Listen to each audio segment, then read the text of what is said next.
स्वागत है आप सभी का ईडीएम फ्रेज की इस वीडियो में। देखिए क्लास नंबर 6 है, ऑलरेडी क्लास 5 तक करा दिया गया है और ये काफ़ी इंपॉर्टेंट सीरीज चल रही है और गारंटी है कि इसमें जितने भी हम आपको ईडीएम्स बताएंगे सभी आपको यहीं की यहीं और अभी के अभी याद हो जाएंगे। तो चलिए शुरू करते हैं। आज की इस वीडियो का पहला ईडीएम आपके सामने है और आप खुद से भी देखिए कि यहाँ पर क्या सही हो सकता है। एक बात और बता दें कि आपकी जो स्पीड है वो कम नहीं होनी चाहिए। जिस प्रकार से आप तैयारी कर रहे थे ये मान करके कि आपका एग्ज़ाम बहुत ही करीब है, वैसे ही तैयारी अभी भी जारी रखनी है। लिखा हुआ है टू गो ओवर बोर्ड। अब गो ओवर बोर्ड का मतलब क्या हुआ? देखिए आपको ये समझना है कि बोर्ड ये जो होता है और ओवर मतलब एक्स्ट्रा, यानी कहने का मतलब ये है कि किसी चीज़ का बहुत अधिक प्रयोग करना। समझ रहे हैं? यहाँ पर ऑप्शन नंबर सी से होगा to do much for something. देखिएगा, to do much for something यहाँ पर मतलब ये है कि जैसे बोर्ड इतना होता है ना, वाइट बोर्ड इतना बड़ा होगा, मान लीजिए कि वाइट बोर्ड इतना बड़ा है, तो आप इस पर लिखते जा रहे हैं लिखते जा रहे हैं और इसका अधिक प्रयोग कर रहे हैं, मतलब इससे अधिक भी निकल रहे हैं। कहने का मतलब ये है कि एक होता है पैसा खर्च करना, एक होता है पैसा अत्यधिक खर्च करना। ठीक है, एक होता है कि आप के पास बाइक है तो कहीं भी जाना है तो आप ज़रूरी है तो आप बाइक का इस्तेमाल कर रहे हैं। एक होता है कि दिन रात बाइक का इस्तेमाल करना, तो इसको क्या बोलते हैं? किसी चीज़ का अत्यधिक उपयोग करना, सुख का दोहन करना भी कह सकते हैं। या जैसे पैसा खर्च करते हैं लोग, तो एक होता है फिजूल खर्ची, तो वो समझ रहे हैं ना। टू गो ओवर बोर्ड का मतलब to do too much of something. तो टू का प्रयोग हमेशा नेगेटिव सेंस में होता है, तो जहाँ पर भी टू का प्रयोग हो तो समझिए कि नेगेटिव हो रहा है, मतलब अत्यधिक करना, लेकिन इतना करना जितना नहीं किया जाना चाहिए। बात समझ में आ रही है? आगे बढ़ जाए, चलिए। अगला है टू कट कॉर्नर्स। देखिए इसका बताइए क्या हो सकता है। टू कट कॉर्नर्स, ऑप्शंस आपके सामने हैं। देखिए कॉर्नर से हमें याद आ रहा है कि एक और इडियम होता है अराउंड द कॉर्नर। ठीक है, उसका मतलब कट की जगह अराउंड होता है। Around the corner, around the corner का मतलब कोई भी चीज़ करीब आना। जैसे कि अगर आपका एग्ज़ाम करीब आ रहा है तो आप बोलेंगे कि my exams are coming around the corner. मेरी जो परीक्षाएं हैं वो नज़दीक आ रही हैं। समझ रहे हैं बात? तो यहाँ पर टू कट कॉर्नर्स का मतलब होता है, तो ये डिफरेंट चीज़ है। कट कॉर्नर्स का मतलब यहाँ पर होता है शॉर्टकट लेना। समझ रहे हैं? तो ऑप्शन नंबर सी होगा टू टेक शॉर्ट कट्स। ठीक है, कट कॉर्नर का मतलब शॉर्टकट लेना, किसी चीज़ का मतलब आसान तरीका ढूंढना या शॉर्टकट लेना। एक एग्जाम्पल देंगे, you can not pass an IAS exam by cutting corners. समझ रहे हैं? आईएएस एग्जाम आप नहीं पास कर सकते शॉर्टकट लेकर के। ठीक ना? कोई ऐसा मतलब तरीका तो है नहीं कि एक महीना पढ़ें और आईएएस का एग्ज़ाम निकल जाए। तो ये बात समझ में आ रही है, शॉर्टकट लेना। ठीक है, सेम चीज़ लागू होता है आपके इस एयरफोर्स के एग्ज़ाम में भी। यू कांट टेक, ठीक है, यू कांट टेक शॉर्टकट। आप शॉर्टकट नहीं ले सकते, आपको मेहनत करनी पड़ेगी, क्योंकि बहुत से बच्चे बहुत दिनों से मेहनत करते आ रहे हैं। तो यहाँ पर ऑप्शन नंबर सी है और उम्मीद है कि आपको ये समझ में आया होगा। आगे बढ़ते हैं। Take something with a pinch of salt, इसका मतलब बताइए।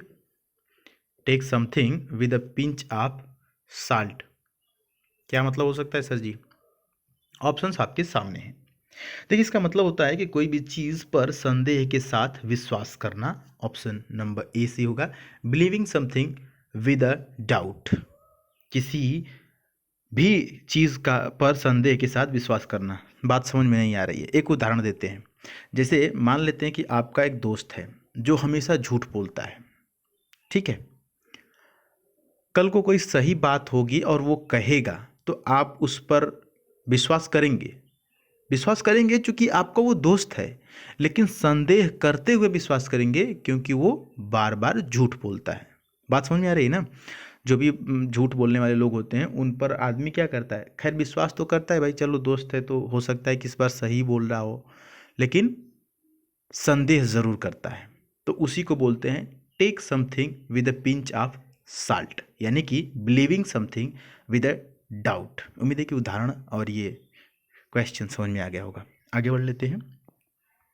Every dog has its day, बहुत ही महत्वपूर्ण ये है और कई बार ये पूछा जा चुका है और बहुत इजी भी है। हम लोग दैनिक जीवन में अपने गांव घर में ये बोलते हैं कि हर कुत्ते का दिन आता है।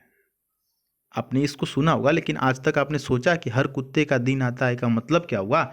Every dog has its day. यहाँ पर ऑप्शन नंबर सी सही होगा। Everyone gets a chance eventually.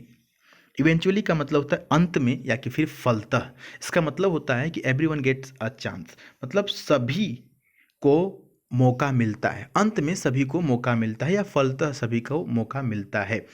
एक गाना है कि every dog has its day, इसी के ऊपर एक गाना है कि हर कुत्ते का दिन आता है और मैं तो एक छोटा हाथी हूँ। समझ रहे हैं? जब कुत्ते का दिन आ सकता है, भाई मैं तो हाथी हूँ।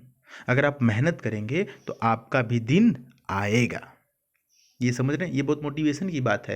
यहाँ पर इसका जो मीनिंग है ना, ये कह रहा है कि फलतः अंततः सभी लोगों को क्या मिलता है? एक मौका मिलता है, गेट अ चांस। अगर आप मेहनत करते रहेंगे, मेहनत करते रहेंगे, मेहनत करते रहेंगे, बहुत से बच्चे होते हैं बहुत से एग्जाम में फेल हो जाते हैं, लेकिन अंततः फलतः इवेंचुअली वो पास होते हैं। ठीक है, जीवन के एग्जाम में वो कभी नहीं फेल होते हैं। समझ में आ रही है? Every dog has its day, यानी कि every one get a chance eventually.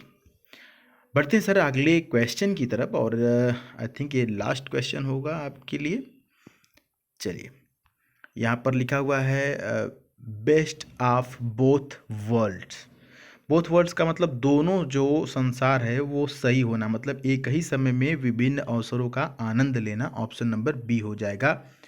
Enjoy different opportunity at a single time, एक सिंगल समय में, एक ही समय में अलग अलग अपॉर्चुनिटी, अलग अलग अवसरों का आनंद लेना। जैसे एक उदाहरण के तौर पर समझाएंगे, जैसे लड़कियां होती हैं ना, तो लड़कियों की शादी हो जाती है तो वो ससुराल चली जाती हैं।